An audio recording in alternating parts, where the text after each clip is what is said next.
দিনের কার্যসূচিভুক্ত প্রশ্ন জিজ্ঞাসা ও উত্তর টেবিলে উপস্থাপিত হলো।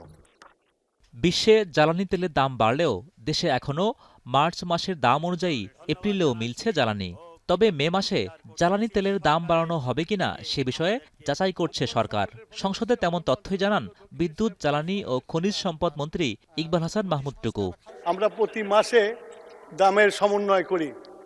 গত মাসের সমন্বয় করে আমরা দাম বাড়াই নাই। আগামী মাসে আমরা দামের উপরে কাজ করছি। কাজ করে যদি সমন্বয় করে দেখা যায় যে দাম বৃদ্ধি করা এখনই প্রয়োজন, তাহলে আমরা ইনশাল্লাহ আমরা আলোচনা করে ক্যাবিনেটে নিয়ে তারপরে মূল্য বৃদ্ধি করার চিন্তা করব। জ্বালানির পর্যাপ্ত মজুত নিয়েও দেশবাসীকে আশ্বস্ত করেন মন্ত্রী। জানান, অবৈধ মজুতকারীদের বিরুদ্ধে অভিযান চলমান রেখেছে সরকার। ৪ এপ্রিল পর্যন্ত উদ্ধার করা হয়েছে 40,48,456 লিটার অবৈধ মজুদ। ডিজেল মজুদ 1,64,644 মেট্রিক টন এবং 1,38,000 মেট্রিক টন 30 এপ্রিলের মধ্যে আসবে। অকটিন 10,500 টন, 71,443 টন এপ্রিলের মধ্যে জাহাজ আসবে।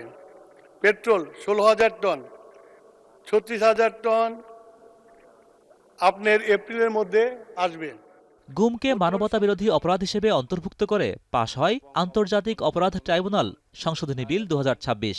এই সংশোধনী পাশের মাধ্যমে গুমের বিচার নিয়ে সরকারের আন্তরিকতা প্রমাণ পেয়েছে বলে জানান আইনমন্ত্রী মোহাম্মদ আসাদুজ্জামান। এটি এমন একটি বিল যে বিলের মাধ্যমে আমরা আন্তর্জাতিক অপরাধ ট্রাইব্যুনালে গুমের বিচারকে সঠিক পথে নিয়ে যাওয়ার জন্য আমরা গুমকে একটি মানবতা বিরোধী অপরাধ হিসেবে ডিফাইন করেছি। যারা গুমের আইন নিয়ে আমরা গুম চাচ্ছি না, গুমের বিচার চাচ্ছি না বলছেন, তাদের জন্য বলছি এই আইনটা ভালো করে পড়ে দেখবেন। এদিন নতুন আইন হিসেবে বাংলাদেশ হাওড় ও জলাভূমি সংরক্ষণ বিল 2026 পাশ হয়। শেখ পরিবারের নামযুক্ত 3টি প্রতিষ্ঠানের সংশোধনীও ছিল পাশ হওয়া বিলের তালিকায়। সব মিলিয়ে প্রথম ভাগে 8টি বিল পাশ হয়।